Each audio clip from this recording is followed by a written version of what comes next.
में कुछ देर बैठने का अभ्यास करना चाहिए। एकांते सुख मास्यताम, 24 घंटे में 48 मिनट का तो रख ही लो शांत एकांत। अपने कमरे में शयन के समय आधा पौन घंटा अगर आप निकाल पावे, बड़ा आनंद आएगा। 24 घंटे आप सेवा दिनचर्या में लगे, आधा घंटे निकाल लो या 48 मिनट शांत बैठ जाओ। बिल्कुल कोई माला नहीं, कोई क्रिया नहीं, बिल्कुल आप इस बात को देखना करके शांत बैठो। पहले बैठ जाओ। अब देखो आपका मन कहां है, तत्काल देखिए। जो ही शांत बैठे, अब है कहां? जो सामने रूप आ रहा है, चाहे वो वस्तु हो, व्यक्ति हो, स्थान हो, उसमें तुम्हारी ममता है, उससे तुम्हारा संबंध है। वस्तु, व्यक्ति, स्थान, प्रभु आ रहे हैं कि संसार का कोई वस्तु, व्यक्ति, स्थान आ रहा है। यदि कोई संसार का वस्तु, व्यक्ति, स्थान आ रहा है तो तत्काल उसमें भगवत भावना करो, या वहां से हटा के तत्काल अपने गुरु मंत्र में लगाओ। शांत एकदम बैठो। अब उस समय जांच करो कितनी बार किसका रूप आया। प्रभु का कितनी बार आया, संसार, और जिसका जितनी बार आए उससे अधिक नंबर देखिए कि 5 बार तो उस पुरुष का आया, 5 बार उस स्त्री का आया, और एको बार प्रियाजू का नहीं आया। इसका मतलब अभी प्रियाजू में हमारा मन नहीं लगा, अभी यहां स्त्री पुरुष में, वस्तु में, व्यक्ति में, स्थान में लगा। जांच करो और हृदय में पश्चाताप करो। धिक्कार है, इतना समय हो गया, एक बार भी प्रियालाल का रूप नहीं आया। यही सांसारिक रूप आ रहे हैं, ये सांसारिक वस्तुएं आ रही। धिक्कार है हमारे मन को, धिक्कार है हमारे जीवन को। ये हम आपको आंतरिक बात कह रहे हैं। पूज्य भाई जी महाराज, जिस समय मन को धिक्कार दिया जाता है, जलन होती है, जब जलन होती है तो निर्मल होता है, निर्मल होता है, निष्पाप होता है, मल भस्म होता है। जो ताप अंदर मन में होता है प्रायश्चित का, उससे अब बार बार सामने आपको जो गुरु मंत्र मिला है उसको लिखिए। कोई माला नहीं, बहुत आराम से, कोई जल्दीबाजी नहीं। 1 मिनट में एक बार लिखेंगे। यहां कोई संख्या हम नहीं बोल रहे, यहां कोई आपको नहीं कि 108 बार करना है कि 50 बार करना, 5 बार करो। हम कह रहे 5 बार आराम से लिख रहे, शांत बैठे, खूब आराम से। बढ़िया रा, बहुत बढ़िया धा, राधा, राधा, रात। आप देख लीजिए, अब ये भाग जहां रहा है, पकड़ो, कहां भाग के जा रहा है? इस वस्तु से क्या संबंध है, इस व्यक्ति से क्या संबंध है, कितनी बार इसको छुआ है, देखा है, भोगा है, मिले हैं, सूंघा है, कितनी जन्मों में। धिक्कार तुझे मन, जो तू राधा नाम को छोड़कर, प्रियाजू के इस अमृत में नाम को छोड़कर भाग रहा है। फिर उसे लाओ नाम में, फिर लाओ नाम में।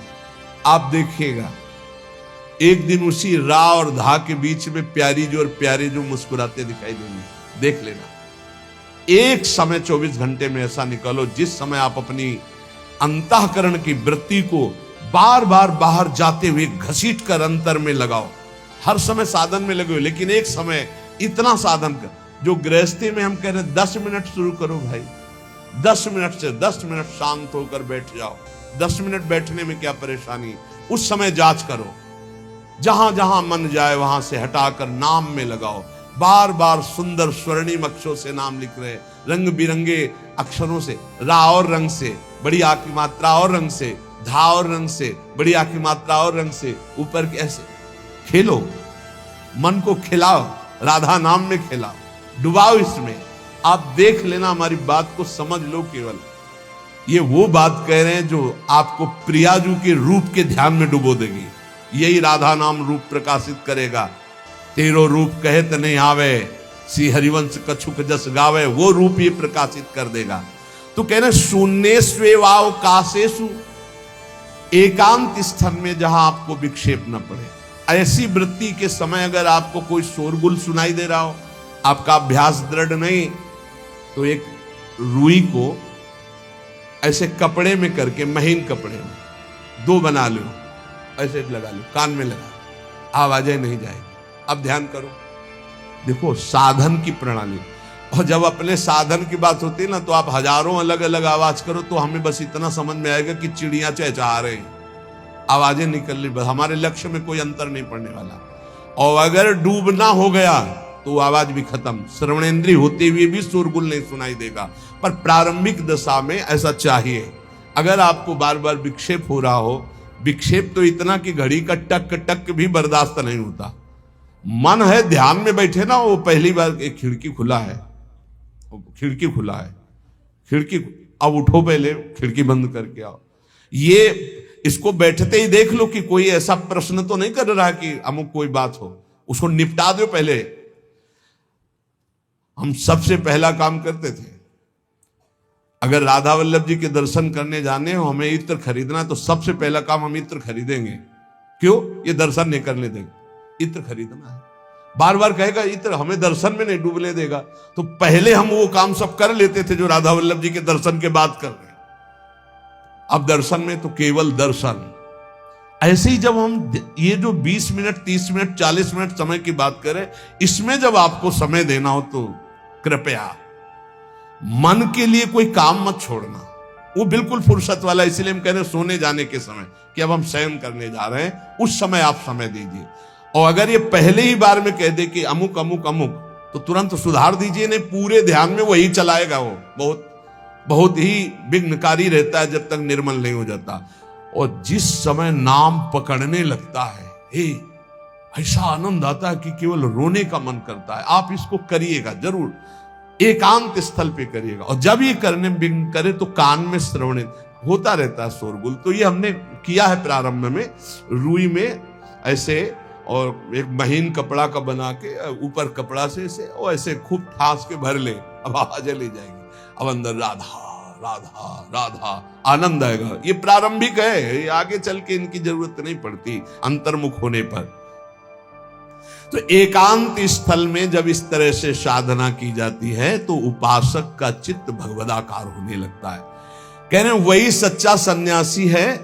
वाग्दंड कर्मदंडश्च मनोदंडश्च ते त्रयः यस्यैते नियता दंडा सत्यदंडी महायति। श्री दत्तात्रेय जी महाराज कह रहे हैं वाग्दंड, जिसने वाणी को वाग्दंड मौन में स्थित कर दिया। वाग्दंड यही प्रपंच की वार्ता नहीं बोलनी, भगवद वार्ता केवल बोलनी। वाणी को दंडित करो। ये बहुत चटर चटर प्रपंच की बातें करती, नाम जपने में इसको थकान लगती है, प्रपंच की बातें करने में नहीं। इसलिए इसको मौन के द्वारा वाणी को शासन में रखो, या तो भगवत चर्चा या मौन। दूसरा कर्मदंड, जो सन्यासी होता है वो निष्कर्म अवस्था की तरफ बढ़ता है। प्रापंचिक कर्मों को करते हुए भगवान नाम स्मरण करके यदि कर्म समर्पण कर दिया जाए तो वही गति प्राप्त होती है। ये तो सर्वाणि कर्माणि मयि सन्न्यस्य मत्पराः प्रापंचिक कर्म है, व्यापार नौकरी आदि नाना प्रकार के। लेकिन इन कर्मों को भगवत स्मरण करते हुए किया जाए, भगवत समर्पित कर दिया तो वही गति प्राप्त होती है जो निष्कर्म अवस्था को प्राप्त सन्यासी की होती है। 3 दंड होते हैं, वाग्दंड, और एक होता कर्मदंड, शरीर को निश्चेष्ट रखना, निष्क्रिय रखना, और मनोदंड, मन को निसंकल्पित रखना, कोई संकल्प न बनना। इसे संन्यास भाव को प्राप्त महापुरुष की अवधूत स्थिति तक पहुंचने का यह रास्ता है। वाग्दंड, कर्मदंड, मनोदंड, वाणी को मौन के द्वारा, शरीर को निश्चेष्टता के द्वारा निष्कर्म स्थिति के लिए, और मन को निसंकल्पता के द्वारा, कोई संकल्प न बनावे, ऐसा का ऐसा नहीं, जैसा प्रभु जब चाहे जैसा, हमारा कोई संकल्प विकल्प नहीं। वाणी से भगवत चर्चा, शरीर से भागवतिक कर्म, नहीं तो सांसारिक विरत बहुकर्मा, निरत निरंतर सज्जन धर्मा। अब एक परम धर्म की बात का वर्णन कर रहे हैं। गृहस्थ धर्म में जैसे है, या जिनके पास बहुत अर्थव्यवस्था है, उनको चाहिए कि गौ सेवा से बहुत जल्दी शरीर पवित्र होता है, हृदय भी पवित्र होता है, और गोविंद भी प्रसन्न होते हैं।